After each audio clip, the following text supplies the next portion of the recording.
로마서 1장 6절에서 7절입니다. 제가 봉독하겠습니다. 너희도 그들 중에서 그리스도의 것으로 부르심을 받은 자니라. 로마에서 하나님의 사랑하심을 받고 성도로 부르심을 받은 모든 자에게 하나님 우리 아버지와 주 예수 그리스도로부터 은혜와 평강이 있기를 원하노라. 기도하겠습니다. 거룩하고 존귀하신 주님, 은혜와 사랑을 감사드립니다. 오늘도 주님의 거룩한 날 허락하셔서 공예배로 하나님께 영광 돌리는 이 자리로 나올 수 있게 하신 은혜 감사드립니다. 주님, 저희들이 이 시간 주님의 말씀 듣는 시간입니다. 하나님께서 은혜로 우리에게 주신 이 계시의 말씀을 잘 듣고 잘 알아서 이 세상 가운데 하나님의 자녀로 살아가는 자들이 될 수 있도록 인도하여 주옵소서. 이 한 시간 듣는 것으로 끝나는 것이 아니라 이 말씀을 통해서 우리의 세계관이 바뀌고 그 바뀐 세계관을 통해서 거듭나서 하나님의 자녀로 세상 가운데 실제로 살아가는 하나님의 열매를 맺는 그런 우리가 될 수 있도록 인도하여 주옵소서. 감사드리며 사랑이 많으신 예수님의 이름으로 기도드렸습니다. 아멘. 지난주에는 은혜와 소명 그리고 믿음과 순종에 대해서 살폈습니다. 하나님께서 죄인들 가운데 택하신 자들에게 은혜를 주십니다. 받을 자격이 없는 사람들에게 주시는 기 때문에 바로 은혜이죠. 이 은혜의 핵심은 다시 하나님께서 본래 창조하신 목적대로, 그러니까 이 세상의 통치자요 하나님 나라를 이루어가는 신자로 살도록 하시는 게 바로 은혜였습니다. 그래서 죄와 사망의 노예였던 사람들이 자유로이 하나님의 자녀이며 대리 통치자로 살 수 있는 구원의 은혜를 베푸시는 거죠. 근데 그 나라, 하나님 나라는 죄가 들어갈 수 없죠. 그래서 죄인들이 그 나라에 들어가기 위해 죄를 해결해야 했습니다. 그래서 그리스도의 이제 대속이 필요했던 이유가 되는 거죠. 그러니까 죄 사함의 은혜는 그 자체로 끝이 아니라 하나님 나라를 이루는 은혜의 삶의 시작입니다. 죄 사함을 받은 사람들이 하나님 나라를 살아가는 거기 때문이죠. 하나님을 섬길 수 없던 사람들, 하나님 나라를 이룰 수 없게 되었던 사람들이 다시 하나님 나라를 이루는 은혜를 주시기 때문에 하나님 나라를 위한 소명도 함께 주시는 겁니다. 그래서 늘 은혜와 소명은 함께 가는 거죠. 그러니까 소명도 은혜인 겁니다. 바울은 하나님께 순종해야 하는 한 사람의 신자라는 소명이 있었고요. 또 동시에 하나님의 복음을 전하는 사도로서 소명이 있었습니다. 모든 사람들도 하나님께 순종해야 되는 신자로서의 소명이 있습니다. 그와 함께 그 순종하는 삶 가운데 각자에게 주신 일로 하나님 나라를 이루어가게 되는 거죠. 그래서 그 일, 그 직업들이 다 소명인 겁니다. 그러니까 이 소명들 자체가 하나님의 은혜인 거죠. 왜냐하면 그걸 통해서 하나님 나라를 이루도록 하시고 하나님 나라를 누리도록 하시는 거기 때문에 그렇죠. 이 은혜를 어떻게 주시느냐? 믿음을 통해서 주십니다. 믿기 때문에 구원받는 게 아니었죠. 하나님께서 우리를 택하셨기 때문에 믿음으로, 그러니까 믿음을 통로로 구원을 받게 되는 겁니다. 근데 우리가 느낄 때는 우리가 복음을 듣는 자리로 가고 우리가 듣고 내가 믿기로 결정해서 교회에 다니는 것처럼 보여요. 그래서 믿는 게 마치 내가 스스로 믿는 것처럼 생각이 됐는데 하나님의 은혜가 아니면 누구도 복음을 믿을 수가 없습니다. 성령의 일하심이 있어야지 복음을 믿게 되죠. 근데 그 일하심이 얼마나 커야 되는지 죽은 자를 다시 살리는 능력이 있어야 되는 거예요.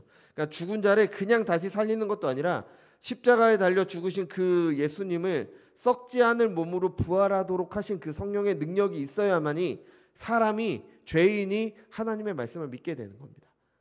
어마어마한 성령의 일하심이 있어야 되는 거죠. 그러니까 스스로 사람이 하나님을 믿을 수가 없는 겁니다. 오직 은혜로 믿음을 통해 구원을 받게 되는 거죠. 믿음으로 주어지는 구원은 우리가 아까 처음에 말씀드렸듯이 하나님 나라를 이루는 하나님의 자녀로 사는 은혜인 거죠.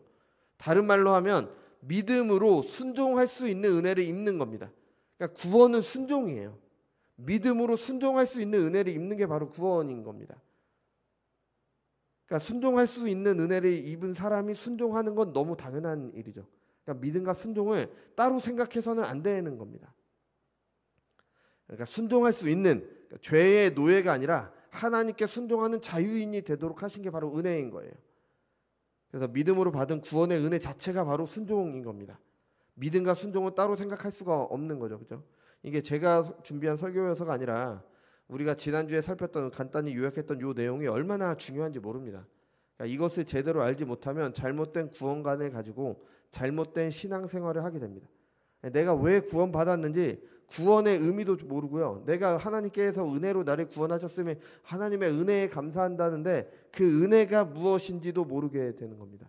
그래서 지난주에 그 어느 목사님이 말씀하신 것처럼 진수성찬을 차려주셨는데 그게 뭔지도 모르고 거기에서 떨어지는 부스러기를 내가 은혜라고 생각하고 그렇게 살아갈 수도 있는 겁니다. 아니면 사람의 지혜에서 나온 논리로 순종하도록 하시는 하나님의 은혜를 의무로 만들고 공로로 만들어 버리도록 하죠. 아니면 반대로 순종하는 은혜를 누려야 되는데 순종을 부정적으로만 보는 반쪽짜리 은혜로만으로 구원받았다고 착각하도록 만들기도 합니다. 지난주에도 잠깐 말씀드렸지만 예수님께서 우리에게 가르쳐 주신 주기도문 있잖아요. 주기도문은 신자가 어떤 소원을 가지고 무엇을 위해 살아가야 되는지를 알려주시는 겁니다. 왜냐하면 기도라는 건 기본적으로 나의 간절한 소원을 하나님께 아뢰는 거잖아요. 그럼 너는 이것을 기도해라. 그럼 너는 이런 소망을 가지고 살아야 된다라고 말씀을 하시는 겁니다. 그리고 나의 간절한 소망이라면 그 소망을 위해 내가 당연히 노력을 하겠죠. 내가 만약에 그걸 간절히 원한다고 하면서 노력하지 않는 거는 그것을 원하지 않는 겁니다. 가짜예요. 그러니까 예수님께서 가르쳐 주신 기도는 어떤 소망을 가지고 무엇을 이루기 위해서 살아가야 되는지에 대해 우리에게 알려주신 거라고 할 수 있는 겁니다. 첫 번째 기도가 여호와의 이름이 거룩히 여김을 받는 거죠. 두 번째는 이 땅에서도 하나님 나라가 이루어지는 겁니다. 셋째 기도가 여호와의 이름이 망령되이 사용되지 않는 것을 말하는 거죠. 이 기도들이 신자들의 간절한 소원이어야 되는 겁니다. 간절한 소원이라면 당연히 그것을 이루기 위해 수고를 해야 되는 거죠. 이게 바로 신자의 삶인 겁니다. 하나님 나라가 이루어지는 걸 간절히 바라면서 그것을 이루기 위해서 살아가는 삶. 그러니까 우리는 무엇을 소원하며 무엇을 이루기 위해 살아가고 있는지 한번 되돌아 봐야 될 것입니다. 이 내용을 모르면은 구원은 구원이고 내 삶은 내 삶이다 이렇게 나오게 되는 겁니다. 바울은 이런 신자들의 삶을 오늘 본문에서 은혜와 평강이라고 말을 하고 있습니다. 그래서 오늘은 이 은혜와 평강의 삶에 대해서 조금 더 생각을 해보려고 합니다. 잠깐 과학 얘기를 좀 할게요. 어느 약사분이 성전환 수술이 아무런 의미가 없다는 것에 대해서 이제 말씀을 하신 걸 보게 됐는데, 그러니까 DNA 다 아시죠? DNA. 그죠? 이거 유전자라고 하잖아요. 이 DNA라고 하는데 우리 몸은 세포로 돼 있습니다. 그죠? 세포로 돼 있는데 그 세포 안에는 핵이라는 게 있어요. 이렇게 동그랗게 핵이라고 있는데 이 핵 안에 DNA들이 다 들어가 있어요. 그래서 이 각 사람이나 모든 동물들은 다 세포로 돼 있는데 그 핵 안에 DNA가 들어가 있어요. 근데 이 DNA는 너무 길어요. 너무 길어서 그 가닥 자체로 들어갈 수가 없습니다. 그래서 우리가 실타래에 실을 묶잖아요. 그것처럼 그 단백질을 이렇게 꽈서 이렇게 묶어요. 그래서 뭐 이런 모양을 가진 그 DNA 다발이 있는데 그걸 우리는 염색체라고 불러요. 아주 촘촘하게 감겨져 있어서 핵 안에 들어갈 수가 있습니다. 그래서 그 염색체라고 하는데, 그러니까 우리의 안에 있는 모든 세포 안에는 핵이 있고요. 그 모든 세포의 핵 안에 똑같은 염색체가 들어가 있습니다. 저의 염색체는 저의 모든 세포 안에 들어가 있고 여러분의 각 염색체는 여러분의 모든 세포 안에 똑같이 다 들어가 있어요. 그래서 이제 촘촘하게 감겨져 있는데 필요한 경우에 이제 그 부분을 잘라서 쓰는 효소라는 게 있습니다. 그 효소가 잘라서 필요한 부분을 펼쳐서 사용을 하는데 이게 굉장히 정교합니다. 그래서 라고 하는데 이 염색체는 생물의 종마다 그 숫자가 달라요. 그러니까 사람의 경우는 46개입니다. 근데 똑같은 게 2개씩 있어요. 그래서 23쌍이라 그래요.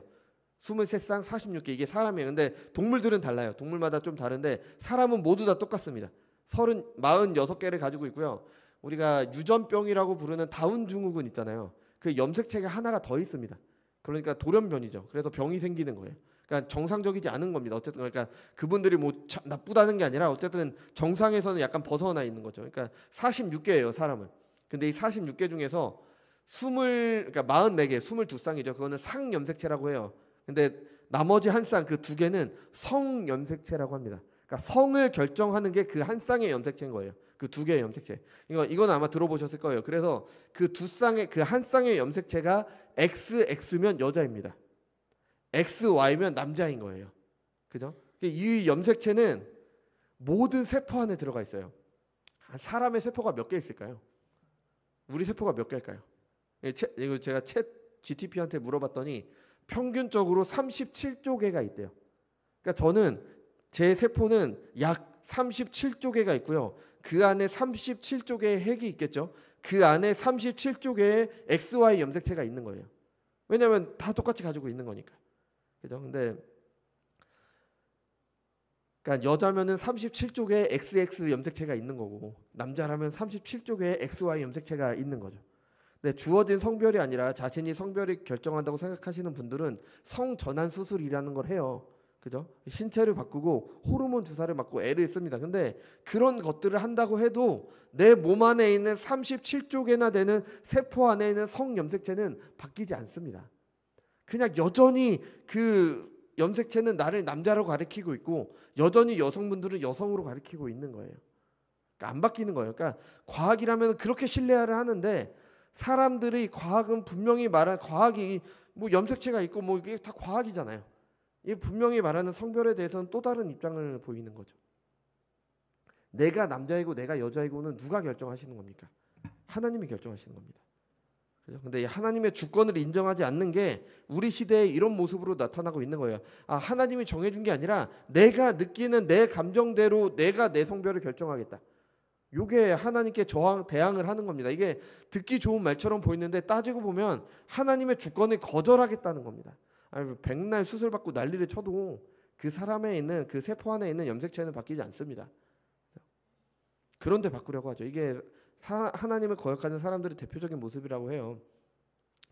하나님께서 정하신 대로가 아니라 내 마음대로 살겠다. 여러분 이런 삶이 행복하겠습니까? 아까 이 성전환 수술을 말씀드렸으니까 이걸로 말씀드리면 도리어 혼란하겠죠. 오늘은 내가 왠지 남자 같아. 그럼 남자로 사는 거고. 오늘은 내가 왠지 여자 같아. 그럼 여자로 사는 그런 삶이 그게 평강의 삶일까요? 도리어 혼란스러운 삶이겠죠. 하나님의 주권을 인정하지 않는 삶은 평강이 아니라 도리어 혼란인 겁니다. 하나님의 주권을 무시하는 사람의 악함은 교회 안에도 나타나요. 하나님이 아니라 내가 신앙을 결정한다. 내가 믿을 신을 내가 선택한다. 구원도 하나님께서 주신 것이 아니라 내가 믿기로 결정했기 때문에 구원을 얻어내는 것이다. 내 삶에 필요한 순간 필요한 신을 내가 이용한다. 여러분 성경이 말하는 하나님과 우상의 가장 큰 차이가 무엇인지 아십니까?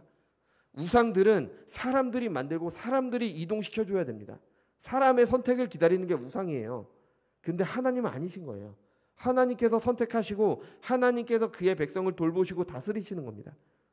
이런 하나님의 통치를 거부하면서 하나님을 믿는다고 할 수가 없습니다.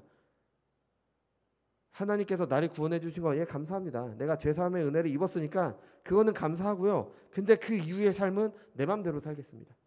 이런 생각이 어디서 나오는 겁니까? 내가 하나님을 선택해서 구원받았다고 생각하기 때문에. 성경은 무엇이라고 말합니까? 우리가 계속 살핀 것처럼 하나님께서 택하셔서 부르신 겁니다. 분명한 이유와 목적을 가지고. 그럼 우리는 그것에 순종하면서 그 뜻대로 살아가야 되는 거예요. 그리고 그 구원 안에는 하나님의 뜻대로 사는 하나님 나라를 이루는 것이 포함이 되는 겁니다. 근데 내가 결정해서 구원받았다는 사람들에게는 이 소명이 들어갈 자리가 없는 거예요. 내가 선택했으니까. 그러니까 이제 구원은 자기 마음대로 생각해서 이 땅에서 잘 먹고 잘 살게 해주는 걸로 생각을 하는 거죠. 하나님께서 나를 구원하셨다는 게 이 땅에서 잘 먹고 잘 사는 걸로 생각한다. 이게 누구입니까? 성경에서 나오는 인물 중에 대표적인 인물 있잖아요. 이게 누구예요? 이게 가룟 유다입니다. 가룟 유다는 그 로마의 지배를 받는 유대인들을 구원해줄 구원자로 메시아를 기다렸어요. 그게 예수님을 그렇게 생각했다가 아니라고 하니까 배반한 거잖아요. 몰트만이라는 신학자가 주장한 희망신학이 이와 비슷해요. 몰트만이라는 신학자는 죄사함과 구원, 하나님 나라의 개념보다는 신자들의 역할이 정치적인 힘을 통해 사회를 개혁하는 걸로 봤어요. 이게 해방신학과 연결이 됩니다. 우리나라에도 있어요. 이게 사회적 약자 도와야죠. 당연히 도와야죠. 근데 정치적인 힘으로 사회 구조를 변화시키는 게 아닙니다. 죄사함을 입은 신자들의 거룩한 삶으로 하나님 나라를 이루는 삶을 통해서 이루어지는 거죠. 하나님의 주권을 인정하지 않는 정반대의 모습도 있어요. 이분들은 현재의 삶에는 관심이 없습니다. 종교에만 관심이 있어요. 가정이 어떻게 되든 나라가 어떻게 되든 내가 인격이 어떻든 어떤 삶을 살던 간에 내가 뭐 개차반처럼 살더라도 천국만 가면 된다. 나는 예수님이 다스리시기 때문에 세상 법이 나를 어떻게 할 수 없다. 잘못된 생각입니다. 하나님 나라는 현재 신자의 삶에서 이루어지는 겁니다. 이 땅에서의 삶도 하나님께서 나를 부르셨기 때문에 이 땅에서의 삶을 통해 하나님 나라를 이루어 가야 되는 겁니다. 도리어 신자들은 누구보다 성실한 한 사람의 시민으로 사는 겁니다. 왜냐하면 모든 일을 통해 하나님께 영광 돌리기 때문에. 그래서 모든 일이 죽게 하듯이 하는 거예요. 이 땅에서 하는 일들, 사는 삶 모든 것도 하나님께서 하나님 나라를 이루기 위해 나에게 소명으로 주신 것이기 때문입니다. 그러니까 내 삶을 위해, 나를 위해 신을 선택하는 게 당장은 좋아 보일 수도 있어요. 내게 필요한 것을 약속하는 것을 따라가면 되는데, 여러분 근데 정말 그 삶이 좋을까요? 아니, 도대체 인간인 내가 고를 수 있는 존재를 신이라고 부를 수 있습니까? 내가 필요할 때마다 갖다 쓸 수 있는 존재가 신입니까? 그건 아니죠. 내 종이죠. 내가 필요할 때마다 갖다 쓰는 거니까. 나의 선택을 기다리기만 하는 존재가 신입니까? 그런 신을 믿을만 합니까? 도리어 그런 신을 믿으면 확신이 없고 혼란과 불안 가운데 살아가지 않겠습니까? 네, 바울이 말한 은혜와 평강은 이거와 정반대입니다. 바울은 편지를 받은 사람들을 너희도 그들 중에서 그리스도의 것으로 부르심을 받은 자다. 로마에서 하나님의 사랑을 받고 성도로 부르심을 받은 모든 자, 그러니까 신자들을 부르심을 받은 사람, 그리스도의 것으로 부르심을 받은 사람, 성도로 부르심을 받은 사람이라고 말을 하고 있습니다. 예, 하나님께서는 분명한 목적을 가지고 부르셨습니다. 부르심을 받은 사람들이 그 부르심에 맞는 삶을 사는 게 바로 은혜와 평강의 삶인 겁니다. 그럼 그 부르심은 무엇을 위한 부르심입니까? 에베소서 1장 3절에서 4절입니다. 찬송하리로다 하나님 곧 우리 주 예수 그리스도의 아버지께서 그리스도 안에서 하늘에 속한 모든 신령한 복을 우리에게 주시되 복 곧 창세 전에 그리스도 안에서 우리를 택하사 우리로 사랑 안에서 그 앞에서 거룩하고 흠이 없게 하시려고. 그리스도 안에서 하늘에 속한 모든 신령한 복을 우리에게 주셨습니다. 그 복이 뭐냐? 창세 전에 그리스도 안에서 우리를 택하신 것입니다. 왜 택하셨냐? 거룩하고 흠이 없게 하시려고 택하신 겁니다. 신자들은 거룩을 위해 택함을 받고 부르심을 받았습니다. 신자들은 성도, 거룩한 무리라고 불리는 이유가 그런 이유가 되는 거죠. 그리고 그 거룩한 자들의 거룩한 삶이 바로 은혜와 평강의 삶이 되는 겁니다. 자, 그럼 거룩이 무엇일까요? 거룩을 위해 부르심을 받았으니까 우리가 거룩이 뭔지 알아야 될 거 아니에요. 거룩이 무엇일까요? 거룩은 추상적인 단어예요. 눈으로 볼 수 없고 만질 수 없지만 분명히 존재하는 거죠. 사람들이 말하는 사랑도 추상적인 겁니다. 하나님께서는 이런 추상적인 개념을 이스라엘에게 알려주시기 위해서 구약에서는 물질적으로 눈에 보이는 것으로 설명을 해주셨어요. 구약을 통해 우리는 신약에 나오는 개념들을 좀 더 명확하게 이해가 되는 겁니다. 그러니까 지난주에 말씀드린 것처럼 하나님 나라도 그랬죠. 그러니까 이스라엘이 가나안에 들어가서 이루어야 되는 하나님 나라가 얼마나 좋은 나라인지, 그 나라에서 누리는 복이 얼마나 좋은 것인지를 사람들이 알 수 있도록 하기 위해 물질적인 것으로 설명을 하신 겁니다. 순종하면 어떻게 될 것이다. 어떻게 된다라는 어떻게 된다라는 그 좋은 것이 이 땅에서 필요한 것들을 채워주는 것으로 그렇게 설명을 하셨잖아요. 그러니까 그렇게 설명을 해주신 거예요. 사람들이 이해할 수 있도록. 거룩도 마찬가지죠. 여러분, 우리는 거룩이라고 하면 보통 뭐가 떠오르죠? 거룩이라고 하면 도덕적인 삶이 좀 떠오르잖아요. 그죠? 네, 도덕적인 삶도 포함이 됩니다. 근데 그 삶의 모습이 거룩 자체는 아닙니다. 거룩의 가장 기본적인 의미는 구별됨입니다. 구별됨. 이스라엘은 이방인들과 구별되어야 됐습니다. 하나님의 백성이었기 때문에. 그래서 그 구별됨을 눈에 보이는 것으로 설명하기 위해 음식법이나 정결법이 필요했던 거예요.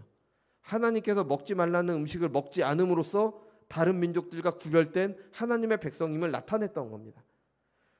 근데 예수님께서 오셔서 그 거룩함의 실체를 우리에게 주신 이후로 음식법을 더 이상 지키진 않죠. 왜냐하면 그 예수님께서 실체를 주셨기 때문에. 그런데 그 정신은 살아 있습니다. 그래서 여전히 신자들은 구별된 하나님의 백성으로 살아야 되지만 금지된 음식을 먹지 않음으로 나타내는 것이 아니라 구별된 삶으로 그것을 나타내는 거죠. 사도행전에서 이제 베드로에게 환상 중에 모든 음식을 먹어도 된다라고 하신 이유가 바로 그것이죠. 그럼 거룩은 구별되는 것이기는 한데 아무런 이유 없이 구별되는 것이냐? 그건 아닙니다. 왜 구별되는지가 중요하죠. 왜 구별되죠? 하나님께 드리기 위해 구별되는 겁니다. 그래서 구약에서 제물들을 거룩하다고 했잖아요. 하나님께 드리기 위해 구별됐기 때문에 거룩한 겁니다. 그러니까 화목제를 제외하고 하나님께 바쳐진 제물들은 거룩하기 때문에 아무나 먹을 수 없어요. 불태워지는 제물들이 도덕적으로 훌륭한 게 아니지만 가축 중에서 구별되어 하나님께 드려졌기 때문에 거룩한 겁니다. 하나님께서 모세를 처음 만나실 때의 일입니다. 호렙산에서 모세가 불이 붙었는데 타지 않는 떨기나무를 발견하게 되죠. 그 떨기나무가 이상하죠. 불이 붙었으면 타야 되는데 타지 않으니까. 그러니까 모세가 다가갑니다. 그때 하나님께서 모세에게 말씀하셨습니다. 이리로 가까이 오지 말라. 내가 선 곳은 거룩한 땅이니 내 발에서 신을 벗으라. 하나님께서 임재하신 땅이 거룩하다고 했어요. 그러니까 그곳이 뭐 신성한 그런 능력이 뭐 있어서가 아니죠. 하나님께서 임재하실 곳으로 정하셨기 때문에, 하나님께서 사용하셨기 때문에, 사용하시기 위해 구별됐기 때문에 거룩한 땅이었던 겁니다. 이 일이 지난 후에 다른 땅과 이제 차이가 없었던 거죠. 우리가 거룩함의 예를 보기 위해서 우리 출애굽기 30장을 한번 볼게요. 출애굽기 30장 22절에서 33절입니다.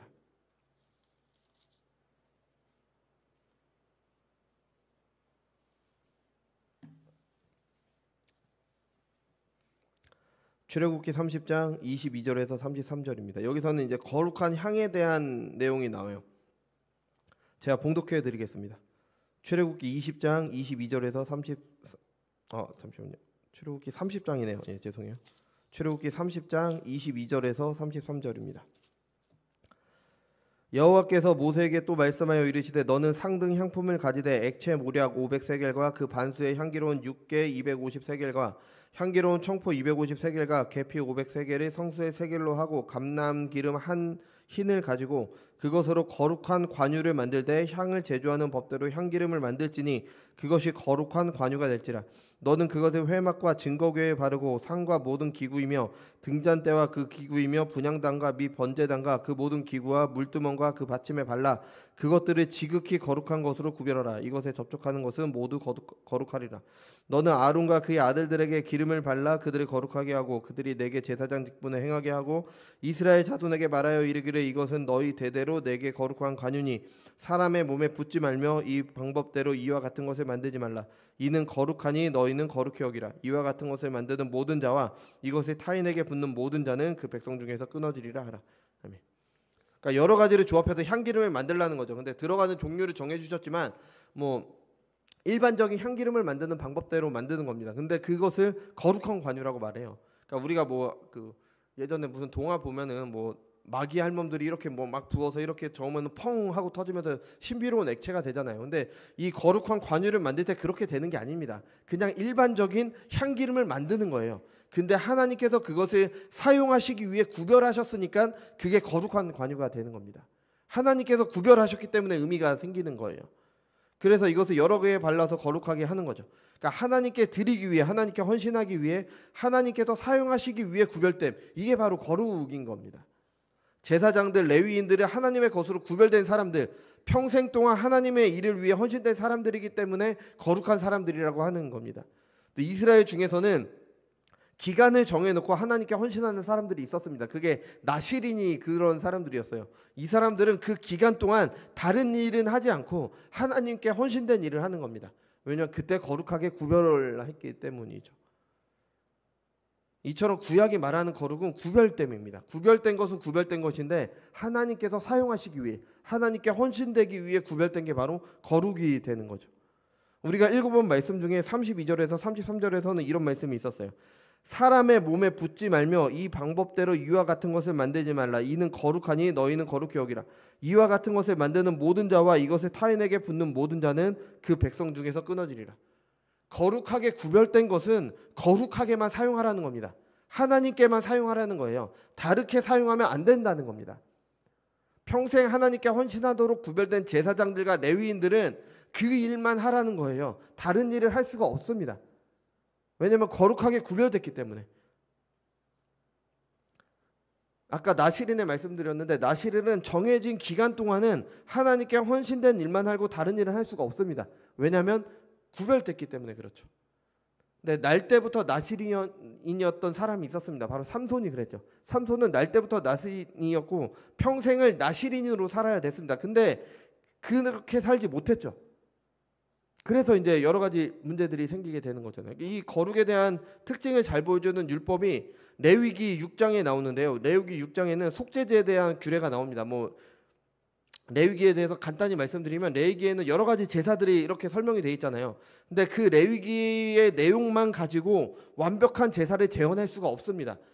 이거는 레위기 학자들의 공통된 의견이에요. 그러니까 레위기는 제사를 위한 설명서가 아니에요. 빠진 부분이 있습니다. 제사를 위한 설명서는 따로 있었을 거예요. 제사장들의 그 문서로 따로 있었겠죠. 근데 왜 그럼 레위기를 주셨냐? 제사법을 통해서 계시하셔야 될 내용이 있을 때, 그러니까 요것 가지고 이스라엘 백성들에게 그리고 우리에게 계시할 것이 있을 때 그 필요한 것들만 기록해 놓은 게 바로 레위기인 겁니다. 그러니까 우리는 레위기를 보면서 뭐 민수기나 출애굽기도 마찬가지고 제사법이 나올 때 제사를 어떻게 드렸는지 그 순서가 어땠는지 뭐 그런 것들을 알아야 되겠지만 그 자체가 중요한 게 아니라 그것을 통해서 우리에게 무엇을 계시하시는지를 봐야 되는 거죠. 이 제사법 중에서 이 속죄제에 대한 규례가 나오는데 속죄제에 드리는 제물은 당연히 거룩한 제물이죠. 그래서 그 제물과 닿는 모든 것은 거룩해집니다. 그래서 그 제물은 제사장들만 먹을 수 있어요. 거룩한 사람들만 먹을 수가 있는 거죠. 왜냐하면 하나님께 구별됐기 때문이죠. 그 제물은 고기잖아요. 결국 거룩한 고기잖아요. 그것을 삶을 때 그릇을 사용합니다. 녹그릇을 사용할 때도 있고 토기를 사용할 때도 있죠. 이 그릇에 대한 규례가 28절에 나와요. 그 고기를 토기에 삶았으면 그 그릇을 깨뜨릴 것이요 유기에 삶았으면 그 그릇을 닦고 물로 씻을 것이며. 그러니까 유기는 우리나라로 치면 녹그릇입니다. 녹그릇에다가 그 고기를 삶았으면 잘 깨끗이 닦아서 다시 쓰면 돼요. 근데 토기에 삶으면 닦아서 쓸 수가 없어요. 왜냐면 깨뜨리라고 합니다. 왜 이렇게 했을까요? 왜 이렇게 했을까요? 유기는 비싸니까, 그 토기는 싸니까 그렇게 하라고 하셨을까요? 당연히 아니겠죠. 그죠? 유기는 완전히 깨끗이 닦을 수가 있어요. 거룩함을 완전히 지울 수가 있습니다. 근데 토기는 그 요새처럼 코팅돼서 나오는 게 아니니까 끓이다 보면 그게 국물이 스며들잖아요. 완전히 깨끗하게 닦을 수가 없는 겁니다. 거룩을 깨끗하게 닦아낼 수가 없으니까 깨뜨려 버리는 거예요. 왜냐하면 거룩한 것은 하나님께만 사용할 수 있고 다른 용도로 사용할 수 없기 때문에. 이미 거룩해진 토기는 사람들이 사용하는 세속적인 용도로 사용해서는 안 되기 때문에 깨뜨려 버리라고 하시는 겁니다. 그러니까 이스라엘 백성들은 그릇을 깨뜨리면서 이걸 배우는 거예요. 거룩한 것은, 거룩하게 구별된 것은 다른 용도로 사용할 수가 없구나. 여러분, 우리는 거룩을 위해 부르심을 받았습니다. 그죠? 우리는 거룩한 하나님의 백성으로 부르심을 받았어요. 우리는 구별됐습니다. 거룩한 삶을 살아야 돼요. 세상 사람들은 모두 다 자신을 위해 사죠. 자신이 모든 것을 결정하려고 하고 누구에게도 간섭을 받지 않고 그냥 스스로 결정해서 스스로의 삶을 살려고 합니다. 근데 우리는 아니에요. 우리는 하나님의 나라를 위해서 살아요. 하나님께 순종하는 삶을 삽니다. 그들과 다른 삶, 이런 거룩한 삶을 살기 위해서 우리가 부르심을 받았잖아요. 그런데 내가 거룩한 삶을 살지 못한다? 어떻게 되는 거예요? 의미가 없는 겁니다. 이 거룩하게 구별된 사람은 세속적인 용도로, 그러니까 세상 사람들과 똑같이 살아서는 안 되는 겁니다. 아니, 나시린으로 부르심을 받은 삼손이 거룩한 삶을 살지 못했을 때 어떻게 됐습니까? 눈이 뽑히고 머리가 잘려서 감옥에 갔잖아요.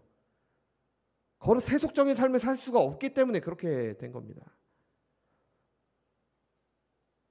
예, 거룩한 삶은요, 당연히 도덕적인 삶을 포함을 합니다. 왜냐하면 하나님께 순종하는 삶은, 하나님의 율법을 지키는 삶은 세상 도덕보다 훨씬 더 높은 수준을 요구하기 때문에 당연히 도덕적인 삶도 이제 포함이 되지만 그 도덕적인 삶 자체가 거룩이 아닌 겁니다. 거룩은 하나님께 순종하는 삶입니다.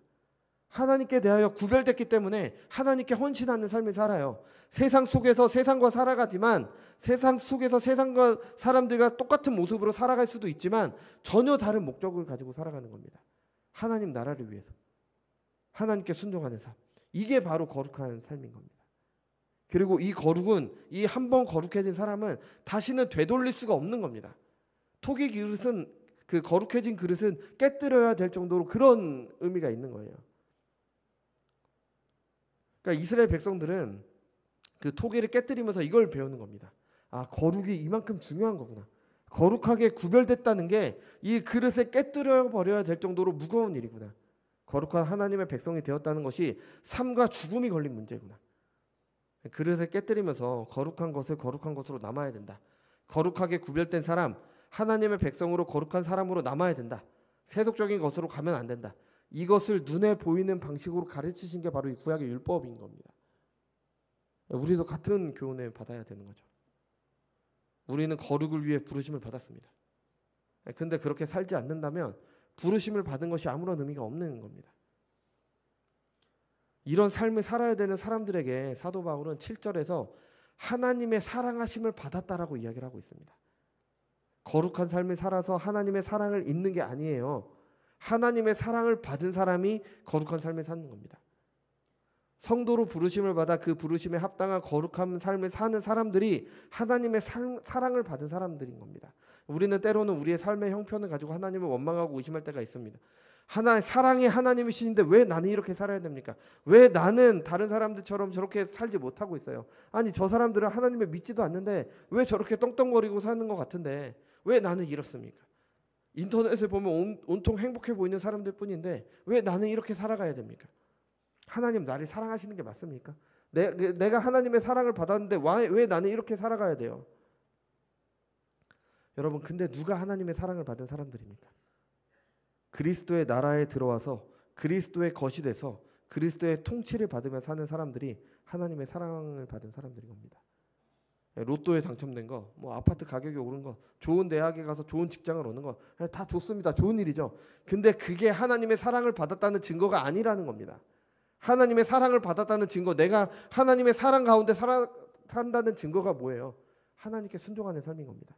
내가 하나님께 순종하는 삶을 살고 거룩한 삶을 살고 있다는 게 내가 하나님께 사랑을 받고 있다라는 증거가 된다는 겁니다. 여러분, 어쩌면 우리는 그리스도의 통치는 거절하면서 다른 말로 그리스도의 통치를 받는다는 게 하나님의 사랑을 받는다는 거잖아요. 그러니까 하나님의 사랑을 거절하면서 다른 것에서 하나님의 사랑을 찾고 있는 것일 수도 있어요. 왜 나는 이렇게 살아야 돼요? 하나님의 사랑을 거절하면서 하나님의 사랑이 어디 있냐고 찾고 있는 겁니다. 사람들이 생각하는 하나님의 사랑과 성경이 계시하는 하나님의 사랑이 참 달라요. 그래서 교회에 다니면서 여전히 그리스도의 다스림에 들어오지 않는 사람들, 성경이 말하는 하나님의 사랑을 거절하는 사람들이 이단이나 사이비에 잘 빠지는 겁니다. 성경이 말하는 것은 이것인데 내가 바라는 건 저것이에요. 근데 이단이나 사이비들은 저것을 준다는 말로 사람들을 현혹하죠. 교회에서 많이 들어본 용어를 써요. 뭐 은혜니 사랑이니 이런 걸로 유혹을 합니다. 게다가 내가 원하는 것을 들어준다고 해요. 근데 교회에 오면 맨날 뭐라고 합니까? 나는 죄인입니다. 당신은 죄인이에요. 당신은 거룩하게 살아야 됩니다. 당신은 하나님께 복종해야 됩니다. 자기를 부인하고 자기 십자가를 져야지 예수님의 제자가 될 수가 있습니다. 교회 오면 맨 이런 말만 하잖아요. 그러니까 듣기 싫잖아요. 이거 누가 좋아하겠어요? 근데 그렇게 하지 않아도 내가 원하는 거 준다니까 얼마나 좋습니까? 그러니까 이단이나 사이비에 빠지는 거죠. 하나님은 사랑의 하나님이시기 때문에 내가 그렇게 하지 않아도 이 좋은 것들을 여러분에게 모두 다 주실 수 있으십니다. 얼마나 좋은 말입니까? 그러니까 따라가게 되는 거죠. 그렇게 한다는 것 자체가 하나님의 사랑을 내가 거절한다는 겁니다. 내가 거룩한 삶을 사는 게 하나님의 사랑을 받는다는 거예요. 내가 하나님의 부르심에 받는 삶을 산다는 게 하나님의 사랑을 받는 겁니다. 삼손은 힘이 굉장히 강했잖아요. 힘이 굉장히 강했다는 게 하나님의 사랑을 받았다는 증거가 아니라 그 힘을 가지고 하나님께서 주신 소명대로 산다는 게 하나님께 사랑을 받았다는 증거가 되는 겁니다. 그러니까 내가 좋아하는 것만 따라가는 사람들에게는 은혜와 평강이 없습니다. 바울은 이제 편지의 서문을 마무리하면서 수신자들인 로마 교회 성도들에게 은혜와 평강이 있기를 바라고 있습니다. 여러분, 무엇이 은혜입니까? 자격 없는 자들에게 베풀어진 호의가 은혜인 겁니다. 우리에게 무엇이 어떤 호의가 베풀어졌습니까? 죄와 사망의 지배를 받아야 되는데 그것에서 벗어나 하나님의 뜻대로 살도록 하시는 은혜가 베풀어졌습니다. 거룩한 삶을 사도록 하시는 은혜가 베풀어진 겁니다. 그 삶의 모습이 하나님의 사랑을 받았음을 나타내고 있는 겁니다. 여러분, 우리에게 그 은혜가 있습니까? 하나님께 은혜를 받은 사람들은 그 은혜가 넘쳐나는 삶으로 보이게 되는 겁니다. 은혜 받은 사람들이 모인 이 교회 안은 은혜가 넘쳐야 되는 겁니다. 하나님의 통치에 순종하는 모습, 거룩함으로 드러나야 되는 거죠. 서로가 서로를 비난하지 않습니다.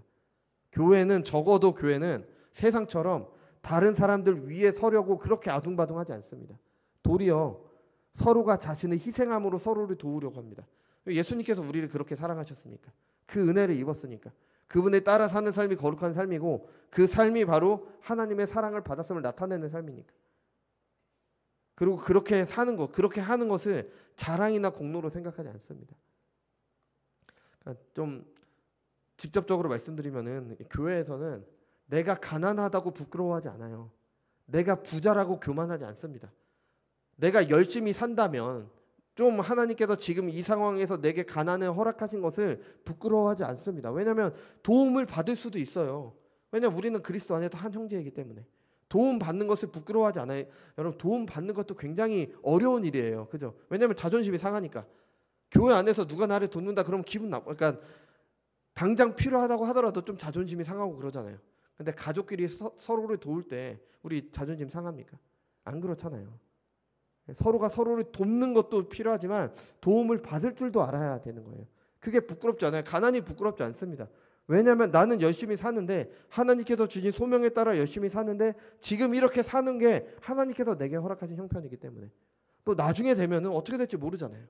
하나님께서 허락하시면 조금 더 내가 좀 이렇게 부유해질 수도 있는 거고, 그때 되면 또 다른 사람 도울 수도 있는 거고, 지금 좀 부유하신 분들이 어떻게 돼서 뭐 제가 뭐 가난해지라고 저주하는 건 아니고 어떻게 될지 모르는 거잖아요.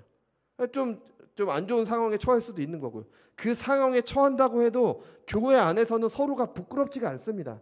왜냐하면 나는 열심히 하나님의 뜻에 따라서 열심히 살았는데 지금 상황이 그런 거니까. 단지 지금 상황이 그런 것뿐이니까. 내가 좀 괜찮을 때 다른 사람을 도왔으면 다른 사람의 도움을 받을 수도 있는 거고요. 물론 뭐 성경에서는 또 동시에 다른 사람에게 도움만 바라면서 게으르게 사는 사람들에게 대해서 그렇게 하면 안 된다라고도 얘기를 해요. 물론 도리어 자기가 가진 직업으로 열심히 일을 해서 오히려 좀 부유하게 돼서 다른 사람을 도와라, 이렇게 얘기를 합니다. 근데 하나님께서 만약에 내게 힘든 상황에 처해졌다, 그러면 도움을 받을 줄도 알고 또 다른 사람을 도울 줄도 알아야 되는 겁니다. 이게 뭐 교회 안에서 서로 힘을 모아서 사업을 해라 이런 말씀을 드리는 게 아니에요. 오히려 그거는 좀 부정적으로 가는 경우가 많습니다. 근데 서로가 좀 가난하고 부자인 것에 대해서 뭐 부끄럽거나 뭐 좀 자랑 삼거나 이러면 안 된다는 겁니다. 이게 교회입니다. 이게 거룩한 모습이 나타나는 거예요. 이게 교회인 거니까. 왜냐하면 그게 당연한 거니까. 우리가 다른 사람을 돕고 또 도움을 받는 게 당연한 일이에요. 그러니까 이게 우리 가운데 이런 일이 있는지 한번 돌아봐야 되는 겁니다. 여러분, 하나님 나라를 이루는 신자의 삶은 거룩한 삶이잖아요. 그 거룩한 삶을 살 때 그 가운데 평강이 있는 겁니다. 이 평강이라는 단어는 샬롬이죠. 샬롬은 본래 이제 전쟁이 없는 상태를 말합니다. 근데 성경이 말하는 샬롬은 뭐냐면은 하나님의 뜻이 이루어진 상태에서 그 가운데 신자들이 누리는 평화가 바로 샬롬인 겁니다. 그것을 구약에서는 전쟁이 없는 상태로 나타내 준 거예요. 하나님 나라에서 신자들이 누리는 게 바로 평화인 겁니다. 은혜를 입은 자들, 그들이 거룩함을 위해 살 때, 부르심을 받은 자들 가운데 하나님의 통치가 이루어질 때 이 평화도 이루어지게 되는 겁니다. 코로나가 갓 끝났을 때를 비교하면 이제 우리 교회 많은 분들이 오셨습니다. 그죠? 네, 여전히 이제 큰 교회에 비하면 우리 공동체는 작습니다. 그죠? 이 작은 공동체 안에서도 서로가 서로를 섬기는 모습이 있습니까? 아니면 서로를 미워하고 비난하고 깎아내리게 바꿉니까? 하나님을 사랑한다면서 형제를 사랑하지 못하는 것은 거짓말이라고 야고보서가 말을 하고 있습니다. 우리가 우리 교회의 공동체 안에서 서로를 어떻게 대하는지를 보면은 내가 하나님을 어떻게 대하는지를 알 수가 있고요. 내가 거룩한 삶을 살고 있는지 아닌지를 알 수가 있는 겁니다. 다른 사람 판단하지 말고 나 스스로를 돌아보십시오. 만약에 서로를 미워하고 비난하고 깎아내리기 바쁘다면은 우리 가운데 은혜가 있다고 말할 수 있습니까? 그렇다면 우리 교회에 평화 샬롬이 있다고 할 수 있겠습니까? 그렇다면 우리가 거룩을 위해 부르심을 받은 성도들이라고 할 수가 있습니까? 교회 안에서 우리는 누구누구 성도님이라고 부르잖아요. 이 단어가, 이 성도님이라는 이 호칭이 굉장히 큰 호칭입니다. 카톨릭에서는 이게 세인트예요. 성자예요. 근데 우리는 누구누구 성도님이라고 이야기를 하고 있는 거잖아요. 뭐 누구 집사님, 누구 장로님, 이 말보다 더 좋은 말이 성도님인 겁니다. 그렇게 우리가 서로를 부르는데 우리가 정말 거룩한 삶을 살고 있습니까? 거룩한 삶이 뭐 그렇게 뭐 그런 삶이 아니라, 우리가 일반적으로 생각하는 그런 삶이 아니라 하나님의 뜻을 이루는 삶, 부르심에 맞는 삶, 그 삶이 바로 거룩한 삶인 겁니다. 또 우리의 삶은 어떤지 돌아보십시오. 우리 교회에서뿐 아니라 우리가 이 세상에서 거룩한 삶을 통해 하나님 나라를 이루어가고 있습니까? 아니면 세상과 똑같이 살아가고 있습니까? 여러분, 우리가 우리의 삶 가운데 평강이 없다고 하잖아요. 그 평강이 없는 이유가 거룩한 삶, 은혜로 받은 그 삶이 없기 때문 아닙니까? 내가 그렇게 살지 않으면서 평강을 바라는 거 아니에요. 하나님 나라를 이루어야지 나에게 평강이 있는데 하나님 나라는 이루려고 하지 않으면서 평강을 바라고 있는 거 아닙니까? 하나님 말씀을 통해 우리 자신을 돌아보시기 바랍니다. 다른 사람 보지 말고 나를 보세요. 나를. 우리가 어떤 사람들인지, 왜 구원받았는지, 그럼 어떻게 살아야 되는지 알아서 그렇게 살게 되는 은혜가 저와 여러분 가운데 있기 바랍니다. 그래서 바울이 기원한 은혜와 평강이 우리 가운데 있기를 바랍니다. 기도하겠습니다.